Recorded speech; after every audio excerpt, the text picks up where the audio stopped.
Сәлем достар! Бүгін мен өте жұмсақ және де қытырлақ болып, өте дәмді болып пісетін кабачкиден құймақтардың пісірілуін көрсетемін. Менімен бірге болып, менің каналымның тіркеліп және де лайк басуды ұмытпаңыздар. Бұл үшін бізге бір дана кәді, яғни кабачки, және де 2 жұмыртқа, 1 кесе ұн керек болады. Кәдінің қабығын жұқа етіп аршып алғаннан соң, оны өте жұқалап тураймыз. Туралған кәдіні ыдысымызға салып аламыз.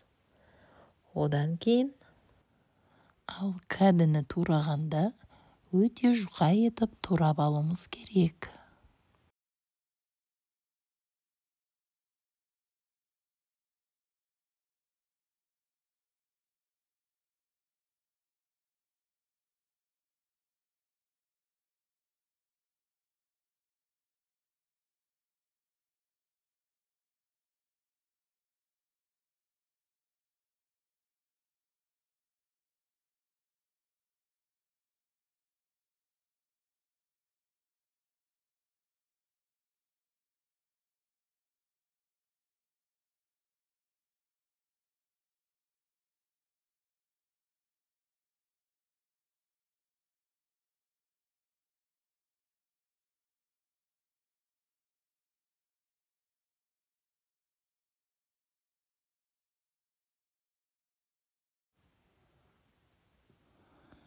Міне кәдіні де жұқа етіп турап алдық.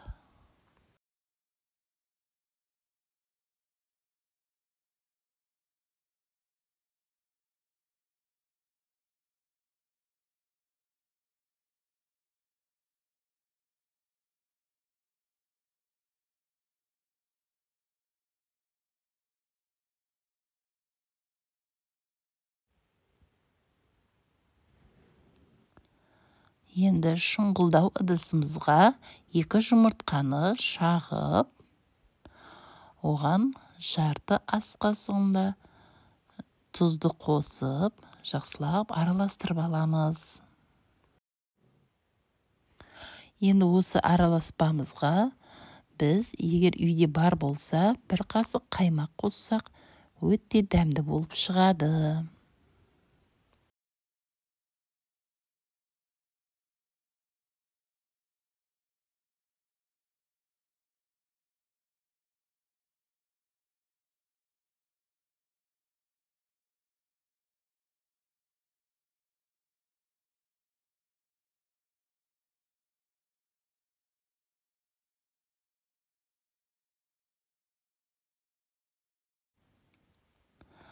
Енді оған біз жарты кеседей жоғары сортты ұннан қостып, оны да венчикпен жақсылап араластырып аламыз.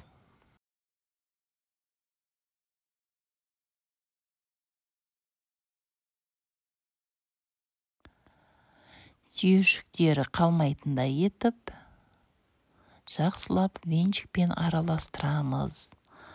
Енді осы араластыру барысында тұзын көруге болады. Егер де тұзы аз болған болса, азырақ шамалы тұз қосып, жақсылап араластырамыз. Енді газге қазанды қойып, бір-бірлеп алып, қызып тұрған майға салып қуырамыз.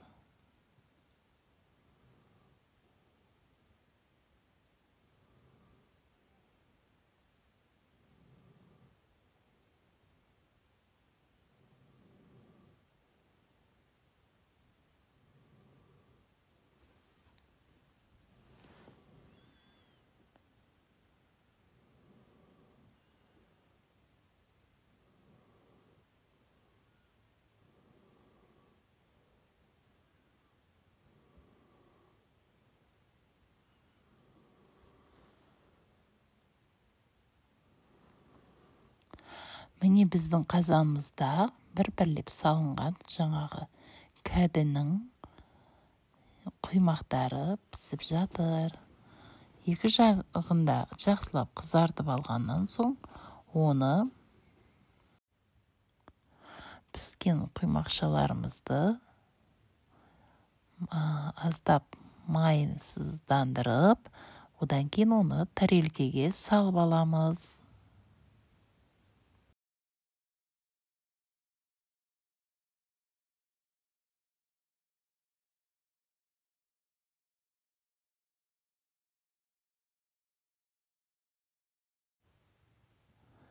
Міне біздің құймақшаларымыз дайын болды. Ас болсын. Сіздер де осындай дайындап көріңіздер. Және де өте дәмді шығады. Осындай пайдалы астан даярлап жеп көріңіздер. Менің видеомды көргендерге рахмет.